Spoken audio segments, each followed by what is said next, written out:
Hello everyone. A couple of the subscribers had asked for an updated tour of the tiny house. I didn't feel like a lot of things have changed here, but it has been over a year since I did the last tour of the tiny house.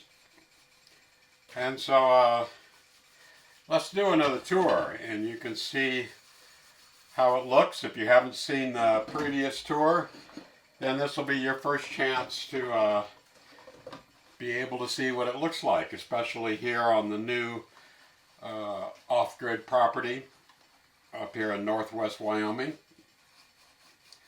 As you can see, I'm still heating my water manually in order to wash dishes and take showers and things like that. But I do have my hot water heater ordered, and I expect it here next week, and it's going to go up here on top of the refrigerator. I'm going to build a cabinet on top of the refrigerator, and the hot water heater is an RV type of hot water heater that has a 6-gallon tank, and that will be a real blessing to finally get hot water in here and not having to heat hot water anymore. So let me finish the dishes while you watch the intro, and then we'll be right back to do the tour of the tiny house.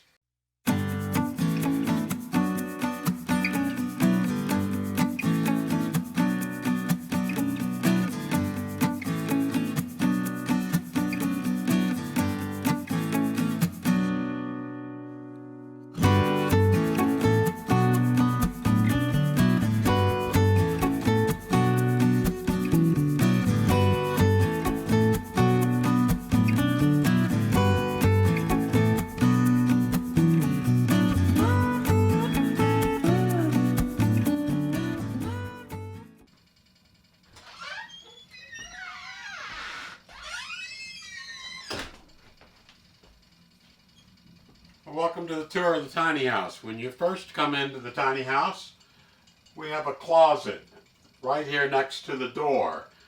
And this is for hanging your jackets, your gloves, your hats, your cleats that go on the bottom of your boots.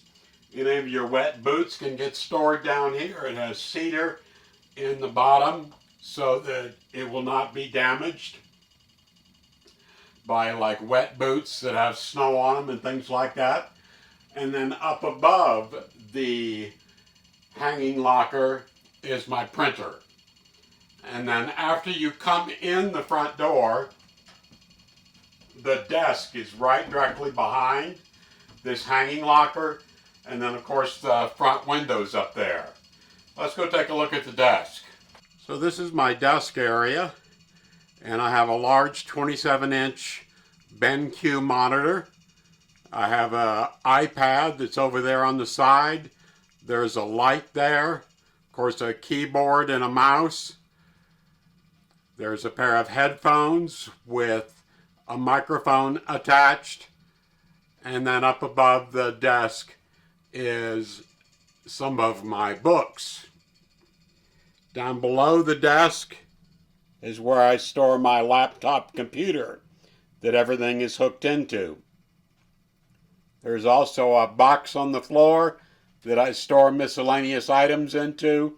And you can see that the desk is right here next to the windows where I can look out and see the animals and the sunsets and everything like that. So that's where all of the magic happens, is at the desk. And you won't usually see a desk built into a tiny house. But as a scientist and an academic, I find that I spend a considerable amount of time at my desk. Also, as a photographer, I have considerable amount of editing of images and things like that that need to be done. So for me, a desk is almost essential. So as we come around from the desk, you can see there's another window on the back side of the house. And then I have this sofa that is almost large enough for someone to sleep on. And Inside the cabinetry below the sofa is the batteries and the various components of the solar setup. Also inside this box is an RV propane heater that is occasionally used when I'm not using the wood stove. Then as we go up overhead,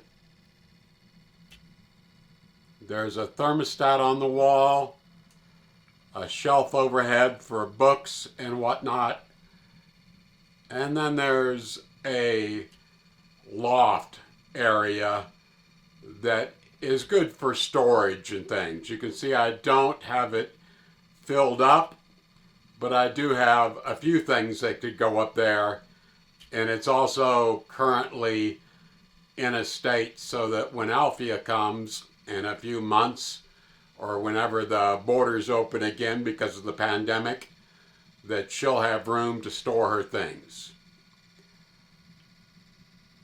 These are some of the books and items that are up on the shelf. And then as we go back down again,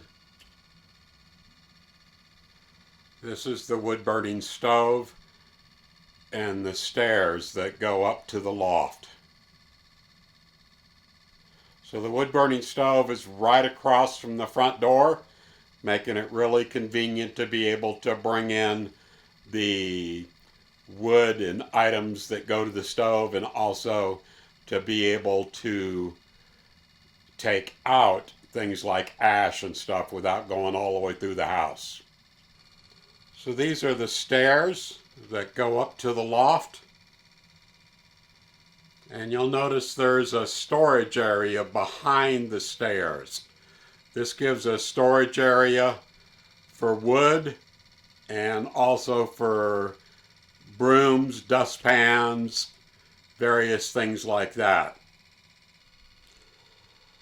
Adjacent to the front door on the other side is a dining room table, and I have a little bowl on there to store my keys in. The light switches that go to the outside, the overhead fan, a picture that's special to me from Russia, and then as we go all the way overhead, you can see the ceiling fan. The ceiling fan was given to me by a friend who lives up in northwest Wyoming, and that's one of the really beautiful things about this house, is to be able to circulate the air in here.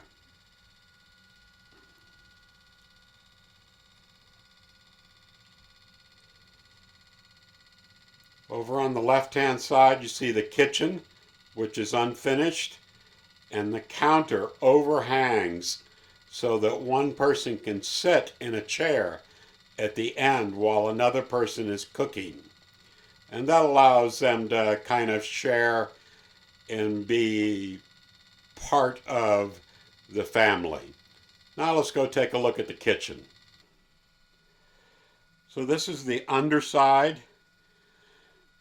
of the sink cabinet, and you can see it's unfinished. I do have plans for finishing this. Over on the far left hand side, on the other side of that red towel, will be 3 drawers. Then there'll be a large cabinet that's underneath the sink, and then over here on the right hand side underneath the butcher block will be some more storage and some more drawers.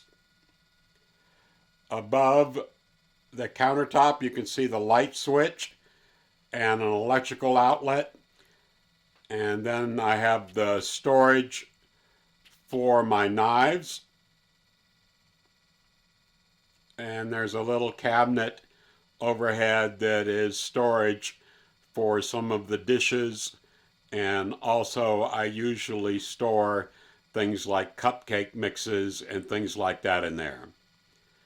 You can see over on the far left hand side there are jars that are built into a cabinet that's built into the wall. And these are the supplies that I use often, like macaroni, sugar, various things like that. Now let's go to the other side of the kitchen. This is the stovetop area, and this side of the kitchen is 4 feet long. It's a 4-burner stove manufactured by Magic Chef. And down below the stove is a cabinet with an oven and some storage shelves. And then down below that is another built-in cabinet with a bunch of jars in it. And directly behind those jars is my water tank. Adjacent to that is the area under the stairway that can be used as a place to hang clothes. Currently, I just have my big Antarctica jacket hanging in there. There's a couple of cubbies for spices and stuff. And then there's some more cabinetry that currently just has things placed in it. This area is also unfinished, and the plan is to put a face on the front of this with doors on it so that we can use it for storing clothes and other household items. On the other side of the cooktop is my refrigerator, and above the refrigerator I currently have bread stored, and you can see the loft is right under there, and my pots and pans are all hanging in order to get them off the shelves and things like that. The area above the refrigerator will be where I am going to install the hot water heater, and I will also install the 12-volt pump that will pump the water around up in that cabinet. There'll be room left over in that cabinet to continue to store other items. You can see the shower, that's the black structure that's directly behind the refrigerator. That wall is unfinished because I need to have access to the plumbing to be able to finish that off. Once I have the hot water heater installed, I'll be able to get busy and start getting some of these things completed. This is the bathroom, and over here on the left side is my shower. You can also see my bathroom sink with a little cabinet underneath it. This is a 32 by 32 Delta shower, and it's very nice. And you can see the floor is unfinished.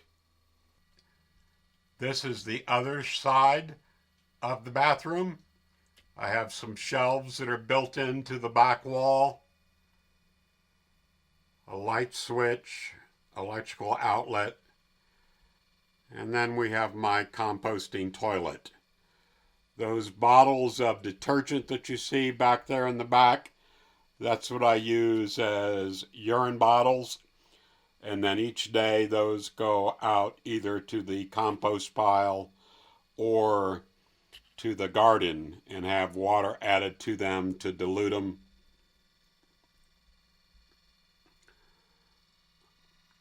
I do have a vent fan that exhausts the moisture-ridden air from the shower.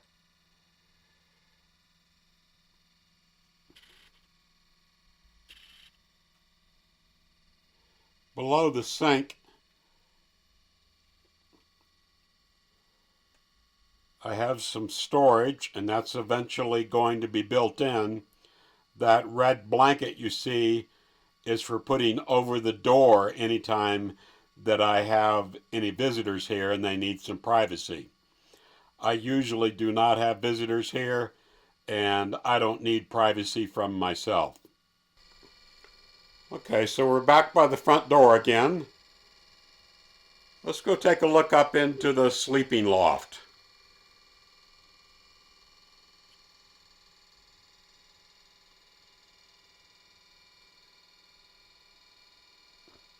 We'll climb the stairs and I'll show you how that is set up. So this is the sleeping loft. You can see I have a cabinet over here on the left-hand side. That's where I store my clothes. There's a window at the very back that can operate as an emergency egress. There are 2 lights on either side of the window and a fan over the top of the window. And then there is a space over here on the right-hand side to be able to build another cabinet so that Althea has room to store her clothes. And then the area right here in front of the bed, I will also build a cabinet and put a railing to prevent anyone from falling down. And the cabinet will give us some more area for storage. So that's a tour of the inside of the tiny house. It's not a very long tour because it's only a 24-foot tiny house. It's approximately 8.5 feet wide. The outside dimensions is right at 9 foot when you count the overhang of the roof and things like that. But I've been living in a tiny house now for over 5 years. I constructed this one a couple of years ago, and I constructed what is known as MooseVilla 1 about 5 years ago. Living in a tiny house really works well for me. I just don't need an awful lot of room. One, because I've pared down the things that I've owned to a relatively small amount of things. You'll see that the house does not look extremely cluttered as if I have a lot of stuff that just has no place to go. And that's, to me, part of living tiny, is to get rid of things that you really don't need. A lot of people, of course, will put that in storage, but then, of course, if you put things in storage, then you're paying $100 to $125 a month to store your stuff in somebody else's place. And I just don't see much need for that, especially since things that are in storage are not being used. And if they stay there long enough, then you're just paying rent to store items that you don't need. Now, of course, if you're going to be moving back into a traditional house or changing your lifestyle, then I can certainly see the need to store things until you make a final decision. We've already done an exterior tour of the property here about a week or so ago, and I'll link that video up here.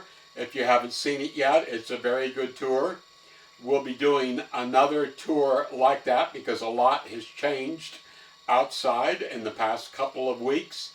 I've been relatively busy outside, and I've constructed solar panel stands, and I've got a composting pile now, my wood cutting area, I've got bird feeders up. All those kind of good things are taking place outside, and we'll do an updated tour of that here in another week or so. Thank you so much for joining us today. If you would, if you like this video, please hit the like icon and consider subscribing to our channel if you haven't already. Thank you so much for joining us. Please leave any comments or questions down below, and I'll be happy to answer and respond to all of them. Thank you so much for joining us today. Goodbye.